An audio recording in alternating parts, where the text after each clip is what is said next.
नमस्कार साथियों, स्वागत आप सभी का। साथियों, चर्चा आज हम करेंगे रीट 2025 की जितने भी अपडेट हैं, जितने भी नए रूल्स हैं, जितना जो कुछ भी नोटिफिकेशन में आपके आया है, उन सारी चीज़ों के अपन चर्चा करेंगे। जो आपकी शंकाएं हैं, जो आपके मन में जो प्रश्न हैं, उन सारे प्रश्नों का जवाब देने का इस वीडियो में प्रयास करेंगे। जी हाँ दोस्तों, मैं पंकज शर्मा आप सभी का अपने यूट्यूब चैनल पर स्वागत करता हूँ। अच्छी बात यह है कि निःशुल्क कक्षाएं प्रारंभ इस चैनल पर हो चुकी हैं। ओनली एजुकेशन साइकोलॉजी और टीचिंग मेथड आप अगर पढ़ रहे हैं तो निःशुल्क रूप से इस चैनल को ज्वाइन कीजिए और सारी अपडेट प्राप्त करने के लिए इस चैनल से आप जुड़ सकते हैं। जी हाँ साथियों, जैसा कि आप सामने थंबनेल पर देख रहे हैं कि सबसे पहले मुद्दे पर चर्चा करेंगे कि महिलाओं को क्या 50% आरक्षण है या नहीं है, फॉर्म कौन भर सकता है, इसकी पात्रता कब तक रहेगी, क्या पिछली रीट मान्य है या नहीं है, पात्रता के लिए कितने अंक आवश्यक हैं, और एक मुद्दे पर चर्चा करेंगे कि रीट मेंस में हम किस विषय से दे सकते हैं, हमारे ग्रेजुएशन में क्या था, 12th में क्या था, इन सारी चीज़ों पर अपन चर्चा करेंगे। जी हाँ साथियों, चलते हैं अपनी आगे की बात पर। देखिए साथियों, जैसा कि आपके जो प्रश्न हैं मैंने सारे यहाँ लिखे हुए हैं, जो मुझे जितना भी मुझे कमेंट्स के माध्यम से मुझे मिला है। देखिए, सबसे पहला प्रश्न है कि फॉर्म कौन भर सकता है। तो ये तो सामान्य सी बात है कि फॉर्म कौन भर सकता है। तो आप सभी को पता है रीट में दो आपके लेवल होने हैं, एक तो लेवल फर्स्ट और एक होना है आपका लेवल सेकंड। दो लेवल हैं आपके। इतनी सी सामान्य जानकारी आपको मैं दे दूं, जो लेवल फर्स्ट में है वो जिनका 12th पास है, 12th पास जो है, और जिन्होंने किया हुआ है क्या डीएलएड या जिसको अपन बीएसटीसी कहते हैं वह। यहाँ चाहे आप फर्स्ट ईयर में हैं, चाहे आप किस में है, सेकेंड ईयर में है, तो आप चाहे फर्स्ट ईयर में हो चाहे सेकेंड ईयर हो, आप रीट पात्रता दे सकते हैं, वह आपकी मान्य रहेगी। L1 के लिए इतनी सी बात है कि हम 12th पास होने चाहिए, डीएलएड या बीएसटीसी हमारे पास होनी चाहिए कंप्लीट। नहीं है, अगर आपका एडमिशन बीएसटी फर्स्ट ईयर में हो चुका है या आप सेकेंड ईयर में है, तो आपके लिए इसके लिए पात्र है। यह नियम पहली बार ही इस नोटिफिकेशन देखने को मिला है। बात करें L2 की, यहाँ L1 वाले हैं, ये आपको ध्यान रखना है, आप 1 से 5 के शिक्षक बनेंगे। यहाँ L2 वाले के लिए आपके पास होनी चाहिए साथियों ग्रेजुएशन।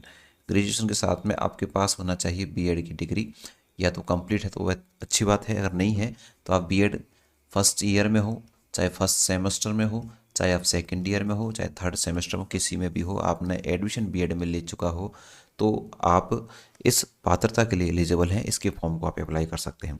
तो सीधी सिंपल सी बात है, दो भागों में होगी। जिसके पास डीएलएड है या डीएलएड में जिसने एडमिशन ले लिया है, 12th पास है, वो 1 से 5 के लिए पात्रता देने के लिए योग्य है। और दूसरा जो लेवल सेकंड है, उसमें ग्रेजुएशन के साथ में बीएड में या तो कंप्लीट है, या अगर आप अपेयरिंग में है, चाहे फर्स्ट ईयर है, चाहे सेकंड ईयर, चाहे फर्स्ट सेमेस्टर है, आप बीएड की जो रीट की जो पात्रता की परीक्षा है उसको आप दे सकते हैं, वह आपके लिए मान्य रहेगी। ठीक है। साथ में एक चीज़ और है, आपके पास होने चाहिए 550 रुपये। क्या होने चाहिए? 550 रुपये की फ़ीस आपको इसमें देनी होगी, चाहे L1 की बात करें चाहे L2 की बात करें, दोनों की 550 फीस है। अगर कुछ विद्यार्थी ने एसटीसी और बीएड दोनों ही किया है तो उनके लिए फॉर्म दिए फीस रखी गई है 700 रुपये। तो ये तो आपके पहले प्रश्न का जवाब कि फॉर्म कौन भर सकता है। अगर इससे कोई डाउट है तो नीचे आप तुरंत मुझे कमेंट्स में करें। आगे दूसरे प्रश्न को मैं लेता हूँ कि पात्रता कब तक रहेगी। देखिए साथियों, सबसे पहले बात करें, इसकी जो पात्रता है वो आपकी रहनी है आजीवन, यानी लाइफ टाइम आपकी पात्रता इसकी रहने वाली है। किसी प्रकार कोई संशय नहीं है। यह एक बार करने के बाद में आपकी ये झंझट रीट पात्रता की हमेशा के लिए समाप्त हो जाएगी। जब तक आप मेंस एग्जाम को क्वालिफाई नहीं कर लेते, क्वालिफाई मतलब उसको कट ऑफ में नहीं आ जाते, सिलेक्शन नहीं हो जाता, तब तक आपकी ये रीट मान्य रहेगी। अर्थात एक बार पास करने पर आपका आजीवन का छुटकारा इस रीट से मिल जाएगा। तो एक बार में ही अच्छे से तैयारी करनी है ताकि आजीवन की पात्रता हमें मिल जाए। तो ये प्रश्न भी आपका सामान्य था कि पात्रता कब तक रहेगी, आजीवन रहेगी। इसके साथ में एक चीज़ और बता दूं, जिन्होंने 2022 में पात्रता हासिल की थी, जिन्होंने 2022 में पात्रता हासिल की थी, उनकी पात्रता भी कैसी थी, आजीवन है, उसको इसमें माना जाएगा। जिन्होंने 2022 में रीट पास कर लिया है, पात्रता ले ली है, उनको दोबारा रीट देने की आवश्यकता बिल्कुल नहीं है। साफ साफ नोटिफिकेशन में लिखा हुआ है। नोटिफिकेशन में टेलीग्राम ग्रुप पर डाल दूंगा, नहीं है तो आप टेलीग्राम ग्रुप को ज्वाइन कर लीजिए, इसी नाम से हमारा टेलीग्राम ग्रुप भी है। ठीक है। दूसरा प्रश्न आपका कंप्लीट, पात्रता कब तक रहेगी। क्या पिछली रीट मान्य, इसका जवाब मैं इसी में दे चुका। हाँ बिल्कुल, 2022 में जिन्होंने रीट की पात्रता की है, चाहे वो L1 से हों चाहे वो L2 के हों, वो सभी विद्यार्थी जिन्होंने 2022 में पात्रता ली है वो सभी की पात्रता आजीवन है और इस बार मान्य मान्य रहेगी वो भी। तो आपको दोबारा रीट देने की आवश्यकता नहीं है। तो पिछली रीट निश्चित रूप से आपकी मान्य है।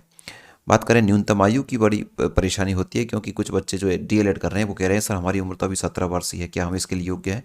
जी हाँ दोस्तों, यहाँ एज लिमिट का कोई प्रावधान नहीं दिया गया है, आप कितने भी वर्ष के हैं, बस आपके पास ये योग्यता होनी चाहिए, L1 के लिए 12th और डीएलएड होना, और इधर ग्रेजुएशन और बीएड की होना। यहाँ किसी भी ना तो न्यूनतम सीमा के लिए बात की गई है, ना मैक्सिमम, ना ही अधिकतम की बात की गई है। तो आप 17 वर्ष के हैं, चाहे 16 के हैं, चाहे 18 के हैं, 25 के हैं, 40 के हैं, 45 के हैं, कोई समय सीमा यहाँ नहीं दी गई है।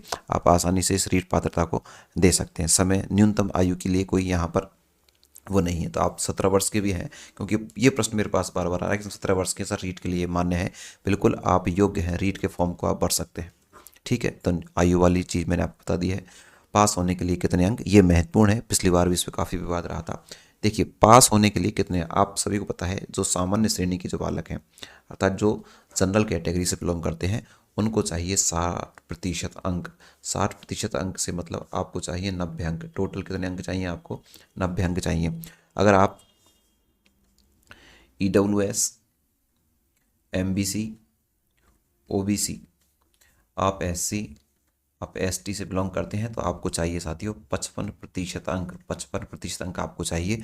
55% अंक से तात्पर्य है आपको चाहिए 82.5, लेकिन आप मान लीजिए 83 अंक आपको चाहिए। सामान्य वर्ग के बालकों के लिए 60% यानी 90 अंक आवश्यक हैं। कितने में से, आपके पेपर होगा 150 अंक, है ना, तो 150 में से सामान्य वाले के लिए 90 चाहिए। जो EWS है, MBC है, OBC है, SC है, ST है, इनको 55% यानी कि 83 अंक आपको लाने आवश्यक हैं। साथ में छोटी सी चर्चा और मैं कर लूँ, जो विद्यार्थी, जैसे कोई महिला परित्यक्ता है, विधवा है, तो उसको चाहिए 50% अंक। महिला परित्यक्ता को कितने अंक चाहिए, 50। जो विकलांग हैं तो दिव्यांग हैं, उनको चाहिए 40% अंक चाहिए। तो ये मैंने आपको बात की कि पास होने के लिए कितने अंक चाहिए, सामान्य के लिए 60%। इसमें पॉइंट 1 भी कम रहा तो आप बाहर हैं, सीधी सी बात ये है। ठीक है, तो आपको इतने अंक तो लाने का प्रयास करना है। मेरे तो कहना यही है कि इतने अंक नहीं, आप 10 से 15-20 अंक ज़्यादा लाने का प्रयास कीजिए, ताकि वो आपके लिए अच्छा रहेगा, है ना। तो कोई टेंशन नहीं रहेगी कि हम मेंस में क्या रहेगा, कोई प्रश्न डिलीट होता है, क्या होता है, वो सारी चीज़ों से आप दूर हो जाओगे अगर आपने लगभग 100 अंक के आसपास अंक अर्जित किए तो। ठीक है, तो आपकी अच्छी मेहनत होगी, तो रीट मेन से भी आपको यूँ क्यों फ़ायदा इससे मिलने वाला है। अब एक बड़ा मुद्दा जिसकी मैं चर्चा आपसे कर लूँ, जो बड़ा मुद्दा है वो क्या है कि सर जो 50% आरक्षण की बात जो गवर्नमेंट ने की थी, वो क्या रीट में मान्य होगी या नहीं होगी। तो उसका सीधा सीधा सा जवाब है नहीं होगी। साथियों, 50% जो मांग जो रखा गया था गवर्नमेंट की तरफ से कि 50% आरक्षण दिया जाएगा, किसको बताओ, महिलाओं को, वुमेन्स को जो दिया जाएगा 50% आरक्षण, तो साथियों वो यहाँ रीट पात्रता में नहीं होगी। ये तो केवल पात्रता परीक्षा है, इससे आपकी नौकरी नहीं लगेगी। हाँ, आपकी जो मेंस एग्ज़ाम है, मेंस एग्जाम में ज़रूर आपको 50% का लाभ मिलेगा, वो भी आपके नोटिफिकेशन पर डिपेंड करता है। लेकिन रीट पात्रता का तो क्लियर है, इसमें किसी प्रकार का कोई 50% आरक्षण आपको नहीं मिलेगा। सबसे ज़्यादा सवाल आने वाला यही था महिलाओं का कि सर 50% की जो घोषणा हुई थी, क्या वो हमें लाभ मिलेगा या नहीं मिलेगा रीट पात्रता में। तो इसका जवाब बिल्कुल नहीं मिलेगा। मेंस में जहां आपको जॉब लगनी होगी वहां इसका फ़ायदा आपको देखने को मिल सकता है। डिपेंड टू नोटिफिकेशन, स्थिति क्या क्लियर रहती है उस समय तक, उसकी बात की जाएगी। ठीक है साथियों, आप सभी को पता है 550 रुपये इसकी फ़ीस है। इसकी फॉर्म चालू जल्द ही इसकी फॉर्म चालू होने वाले हैं, आप सभी को पता है। ठीक है, तो शायद मंडे से आपके फॉर्म चालू हो जाएंगे। फॉर्म भरते समय क्या क्या सावधानी रखनी चाहिए, इसके लिए भी मैं आपको एक छोटा सा वीडियो बनाऊंगा। जो महत्वपूर्ण दस्तावेजन को किस तरह से आपको सचुना है, किस तरह से तैयार करना है, कौन कौन सी चीज़ों को अच्छे से आपको फॉर्म में फिलअप करना है, ताकि बाद में आपको किसी प्रकार की करेक्शन या किसी दुविधा का सामना नहीं करना पड़े।